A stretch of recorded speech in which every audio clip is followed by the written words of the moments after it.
Halo, assalamualaikum warahmatullahi wabarakatuh. Salam sejahtera untuk kita semuanya. Kembali bersama saya Giu Satriani dalam seri video pembelajaran bahasa Inggris online. Dan kita akan bahas lagi materi ASEP Test Preparation.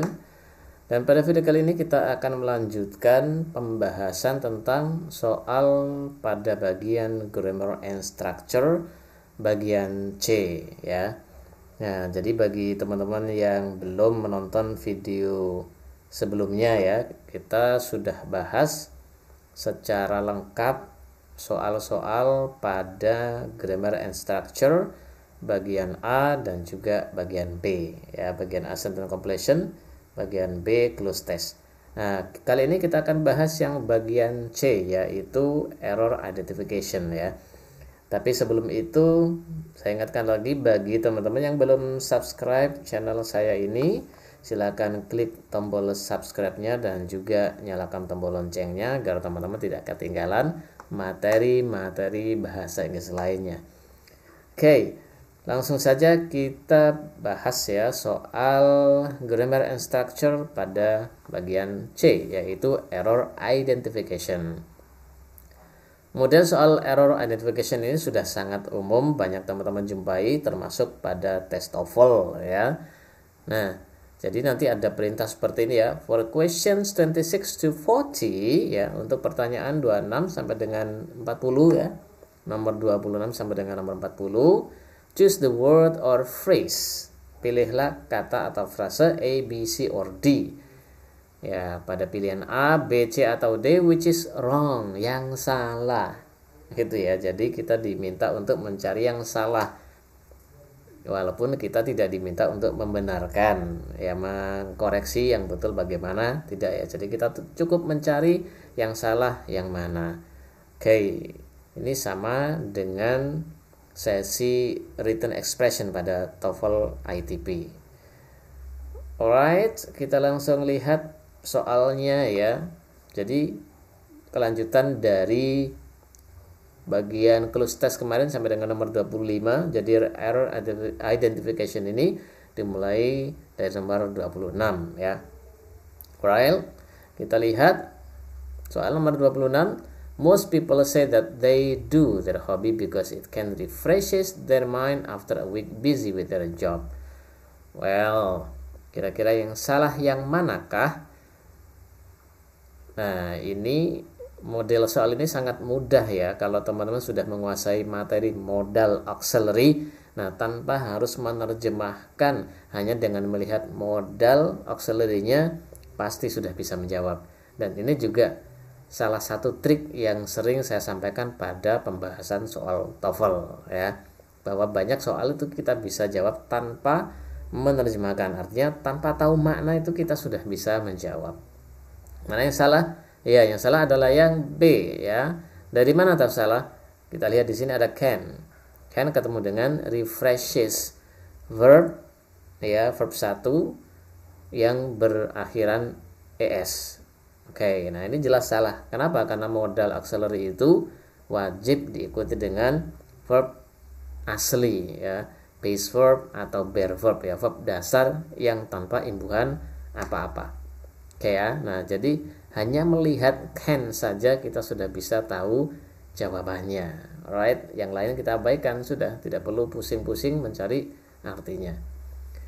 Well, nomor 27. The ability to retain a mental record of early experiences are referred to memory.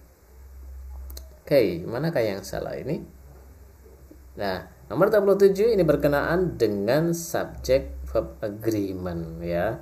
Teman-teman yang sudah memahami atau menguasai subject verb agreement pasti bisa menjawabnya dengan mudah ya. Saya sering mengatakan pada soal grammar ya, structure and grammar baik di ASEP atau di TOEFL ITP itu, hal yang sangat penting untuk kita kuasai adalah subject verb agreement karena banyak soal yang berkaitan dengan itu. Nomor 27 ini misalnya ya, masalah subject verb agreement. Yang salah yang mana? Yang salah adalah yang D, are referred. Kenapa are referred salah? Nah, kita lihat subjeknya. Subjeknya adalah the ability to retain a mental record of earlier experiences. Jadi inti dari subjeknya adalah the ability, tunggal ya. Subjeknya tunggal, maka kata kerjanya harusnya bukan or tapi is. Nah, gampang kan kalau sudah bisa menentukan subjeknya dan memahami subject verb agreement, pasti bisa menjawab dengan mudah. Right? Kita lanjutkan nomor 28. The aging process is not entirely determined by heredity, but is influenced by different environmental and social circumstances as good. Right. Nah, ini lebih pada pengalaman teman-teman atau wawasan teman-teman terhadap frase-frase yang berlaku dalam bahasa Inggris ya.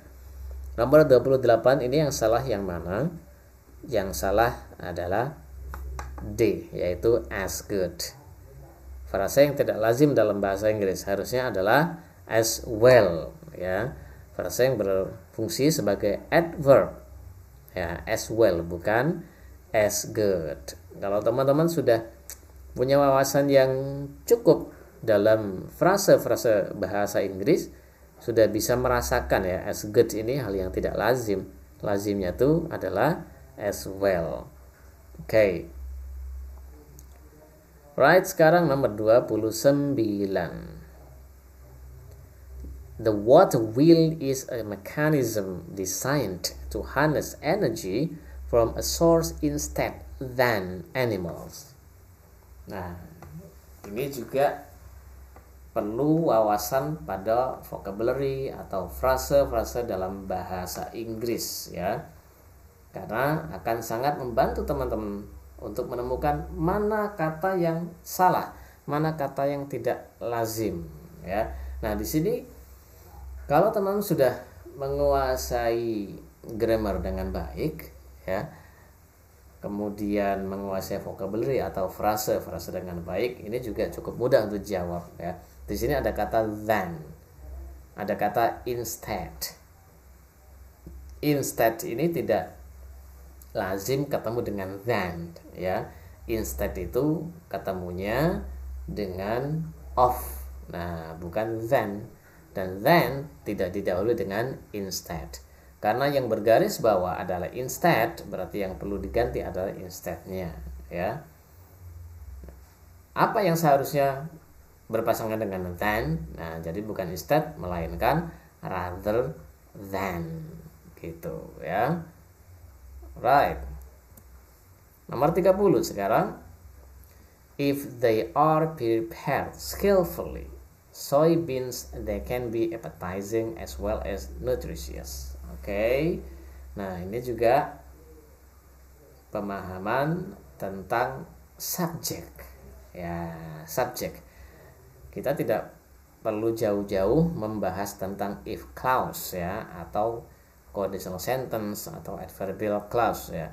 Ketika teman-teman sudah paham tentang kalimat sederhana, tentang subjek, nah ini juga mudah untuk dijawab. Mana yang salah kira-kira? Ya, yang salah adalah yang B. Kenapa B salah? Di sini ada pronoun they. Ada pronoun they sebagai subjek tentunya ya. They can. Nah, kenapa they ini salah? Karena ada noun di depannya yaitu soybeans. Ya, jadi sudah ada subjek soybeans, maka they ini tidak diperlukan. Ya, langsung saja soybeans can be appetizing ya, bukan soybeans they can. Alright. Nah, ya jadi ingat tidak boleh ada pronoun sebagai subjek yang terletak setelah kata benda yang lain. Oke, nomor 31. Studies of either vision and physical optics begin almost as early as civilization itself. Right? Ini jika teman-teman sudah menguasai paired conjunction atau conjunction yang berpasangan, ini akan sangat mudah ya. tanpa harus tahu arti dari kalimat ini, teman-teman pasti sudah bisa menjawab. Oke ya. Nah, so it's really important ya, for you to understand paired conjunction.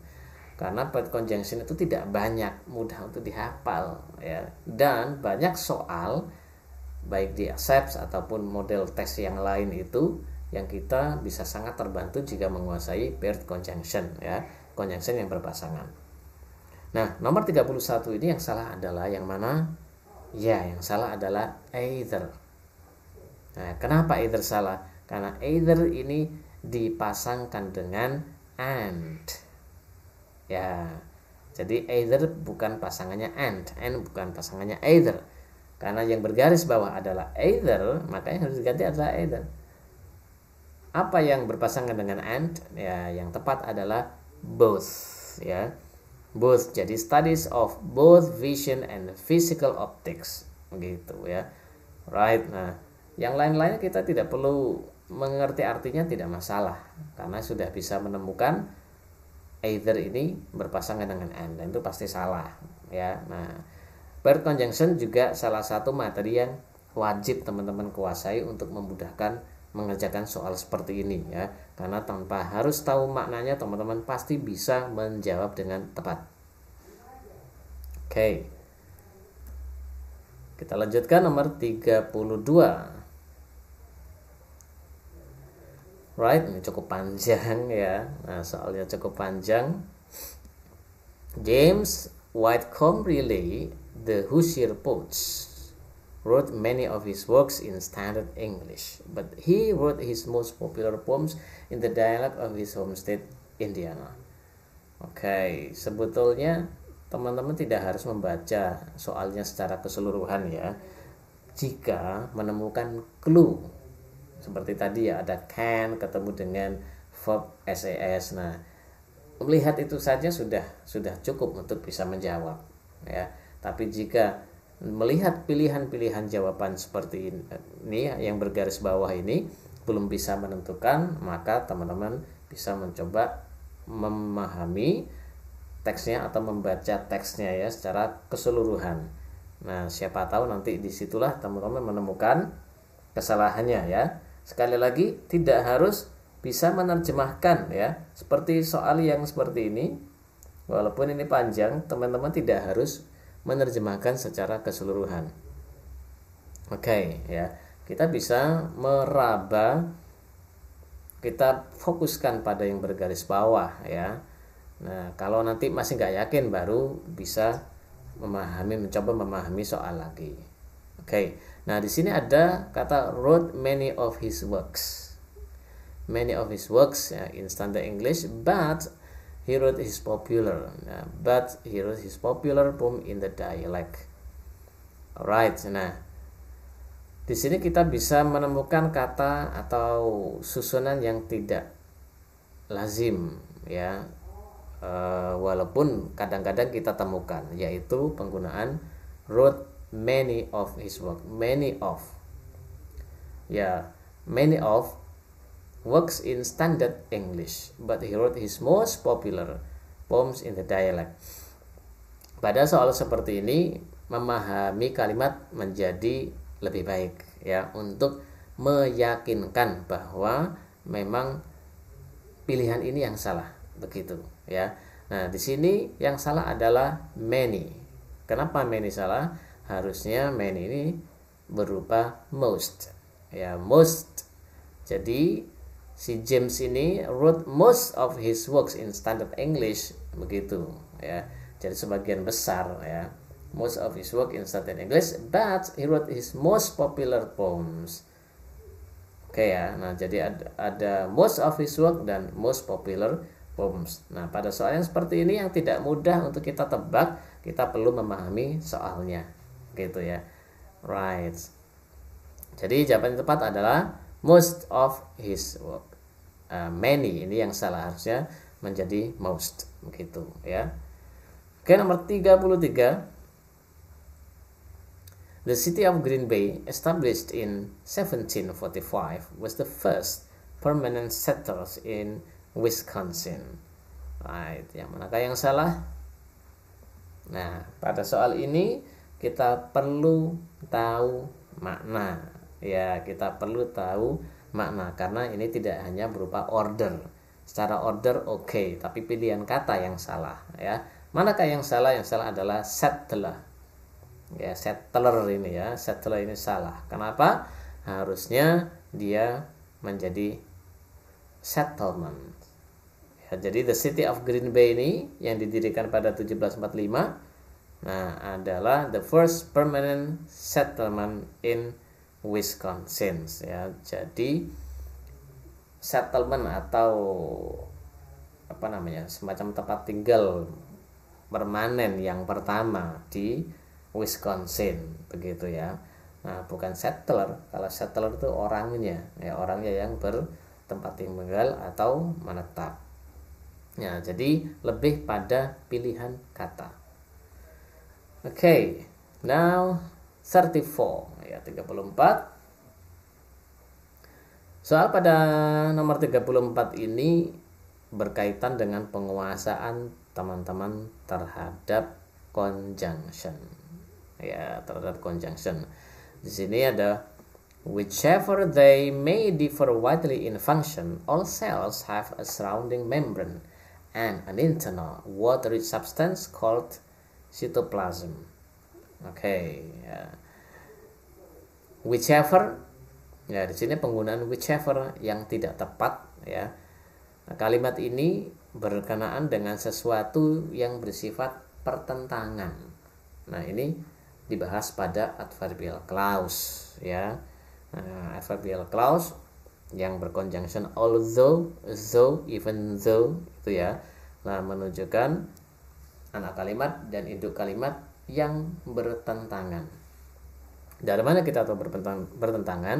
Nah, di sini ada ya, whichever they may differ widely in function, all cells have a surrounding membrane and internal bla bla bla, ini ya. Nah, jadi yang tepat bukan whichever tapi although. Ya, walaupun punya perbedaan yang sangat luas begitu ya, tapi cells itu have a surrounding membrane internal watery substance called cytoplasm, dan sel-sel itu sama-sama punya membran internal watery substance dan sebagainya itu tadi ya. Nah, jadi menunjukkan pertentangan antara anak kalimat dengan induk kalimat. Maka conjunction yang tepat bukan whichever tapi although atau though. Oke ya. Nah, pada soal seperti ini teman-teman perlu menguasai yang namanya conjunction ya, terutama pada adverbial clause. Karena kalau tidak menguasai, kita tidak bisa menentukan atau mesti kesulitan ya mana yang salah begitu. Karena ini bukan hanya masalah order ya, word order, tapi masalah pilihan conjunction. Oke. Lanjut nomor 35. Booker T. Washington, an educational leader, worked throughout the lifetime to improve economic conditions for black people in the United States. Oke. Di sini manakah yang salah? Right. Nah, ini berkenaan dengan materi yang cukup dasar sebetulnya, yaitu pronoun ya. Nah, nomor 35 ini yang salah adalah yang C, yaitu the lifetime. The lifetime. Kenapa the lifetime salah? Nah, teman-teman perlu memahami soalnya. Ya, ini perlu dipahami soalnya bahwa the lifetime ini merujuk pada siapa? Ya, merujuk pada lifetime-nya yaitu Booker T. Washington ini ya. Booker T. Washington, an educational leader, sebagai apositif ya. Apositif atau keterangan tambahan saja. Biar teman-teman tidak terlalu banyak memahami soal. Nah, ini bisa di skip begitu ya. Kalau ada apositif, dia bisa di skip agar kalimatnya itu nampak lebih ringkas. Jadi misalnya seperti ini menjadi Booker T. Washington worked throughout the lifetime. Nah, the lifetime ini harusnya his lifetime ya, karena dia rujukannya jelas, yaitu Booker T. Washington ya. The lifetime to improve economic condition for black people in the United States. Ya, jadi yang salah adalah C, the lifetime harusnya diganti menjadi his lifetime. 36.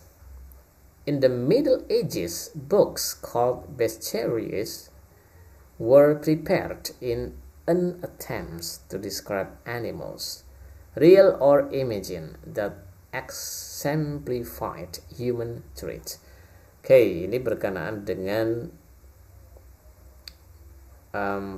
conjunction ya, parallel structure conjunction. Nah, teman-teman jika sudah menguasai setidaknya sifat dasar conjunction ya, atau aturan dasar conjunction, bahwa conjunction itu harus menyambungkan dua hal yang sama secara kelas gramatikalnya. Misalnya kata benda dengan kata benda, adjektif dengan adjektif, tidak boleh campur ya. Misalnya ada conjunction menyambungkan adjektif dengan adverb, nah ini tidak bisa ya, harus disamakan.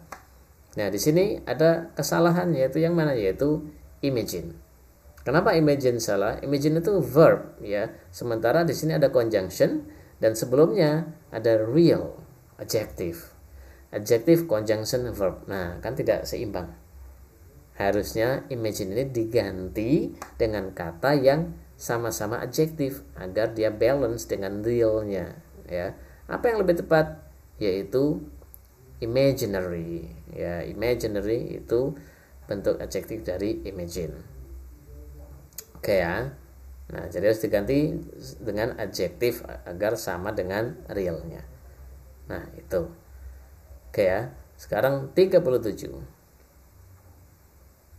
Palms can operate under pressures ranging between a fraction of a pound to more than 10,000 pounds per square inch. Manakah yang salah pada kalimat ini? Oke, nah ini berkenaan dengan penguasaan teman-teman terhadap pasangan-pasangan kata gitu ya, terhadap pasangan-pasangan kata. Manakah yang salah? Nomor 37 yang salah adalah penggunaan between. Kenapa between salah? Yang lebih tepat adalah from. Kenapa from? Nah, karena ini menceritakan rentang dari bla bla bla sampai bla bla bla. Itu punya pasangan kata yang lebih tepat, yaitu bukan between two, tapi yang tepat adalah from. Jadi between ini harusnya diganti menjadi from ya, from bla bla bla to bla bla bla, begitu. Nah, ini pasangan kata ya. 38. Approximately 50% of the package utilized in the United States are for foods and beverages. Apa yang salah di sini? Ya, yang salah adalah package utilized. Nah, package ini berkenaan dengan apa? Ini mudah ya, bab yang sangat dasar, yaitu berkenaan dengan order, noun, dan adjektif. Kalau ada kata benda dan kata sifat bersanding, maka yang lebih dahulu disebutkan adalah kata sifatnya ya. Package ini kata benda, utilized ini sebagai modifiernya, kata sifatnya ya. Nah, maka harusnya utilized ini sebelum package. Utilized package, bukan package utilized. Right? Oke, sekarang 39. Whether as statesman, scientist, and philosopher, Benjamin Franklin was destined to gain lasting honor throughout much of the world. Nomor 39 ini berkaitan dengan paired conjunction lagi seperti tadi, either itu ya. Nah, di sini kalau teman-teman bisa menangkap adanya paired conjunction, pasti tahu jawabannya. Dan kalau sudah berkaitan dengan paired conjunction itu kita tidak harus ya, tidak perlu memahami soalnya dengan detail. Cukup lihat pasangan conjunctionnya saja. Manakah pasangan conjunction? Yaitu whether. Nah, whether ini adalah salah satu anggota pair conjunction ya. Dia punya pasangan whether apa? Pasangan whether adalah or. Sementara di sini and. Nah, berarti yang salah adalah a. And ini harusnya or, whether or, tidak ada whether and ya. Oke, nah mudah kan? Yang lain kita tidak perlu memikirkan. Cukup dilihat whether and, berarti and salah. Oke, the last, number 40. A traditional Halloween decoration is a jack-o'-lantern, which is a hollowed out pumpkin with a scare face cut into them. Well, ini sekilas seperti tidak ada yang salah. Begitu ya. Kalau teman-teman hanya melihat secara susunan, mungkin bingung, tidak ada yang salah. Tapi kalau lebih jeli lagi tentang fungsi atau pronoun ya, pembagian pronoun, pasti bisa menemukan mana yang salah. Yang salah yaitu them. Kenapa them salah? Ingat, pronoun itu pengganti dari noun, berarti dia punya rujukan pada kata benda sebelumnya. Nah, them ini kita kira-kira menuju kemana? Ya, di sini ini tidak sederhana ya, tidak cukup dengan melihat ordernya. Into preposisi ketemu dengan them, ya, tidak ada salah kalau hanya seperti itu ya. Preposisi ketemu objek, them ini kan pronoun sebagai objek. Kalau into them saja maka tidak ada masalah. Tapi masalahnya adalah them ini merujuk ke siapa? Begitu ya. Nah, maka harus kita teliti kalimat lengkapnya. Ya, atau frasa lengkapnya. Nah, di sini ada scary face into them ya, setelah with ini. Nah, maka kalimatnya kita awali dari jack-o'-lantern ya. Traditional Halloween decoration is jack-o'-lantern, which is a hollowed out pumpkin ya. Nah, maka ini ada adjective clause, maka kita harus paham ini merujuk kemana, yaitu ke jack-o'-lantern. Nah, which ini merujuk pada jack-o'-lantern. Nah, kemudian dilanjutkan with scary face cut into them. Nah, maka them ini salah. Kenapa? Karena kembalinya jack-o'-lantern. Di sini tunggal ya. Ada artikel kan? A jack-o'-lantern. Nah, sementara them itu jamak, maka harusnya apa? Ya, them-nya diganti it. Alright. Oke ya. Nah, jadi ini pembahasan tentang error identification ya. Grammar and structure bagian yang C ya, dan seperti yang sudah saya sebutkan pada pembahasan-pembahasan tadi, bahwa ada soal-soal yang tanpa harus kita tahu maknanya kita bisa menjawabnya ya, dengan sangat mudah. Tapi ada soal-soal tertentu yang kita perlu memahami makna, bahkan kita perlu tahu arti dari kata-kata yang ada dalam soal itu. Oke ya, tetap semangat teman-teman yang mempersiapkan diri untuk ujian ASEP. Semoga mendapatkan skor terbaik dan semoga video-video saya ini bisa membantu teman-teman semuanya. Kita ketemu lagi pada video berikutnya.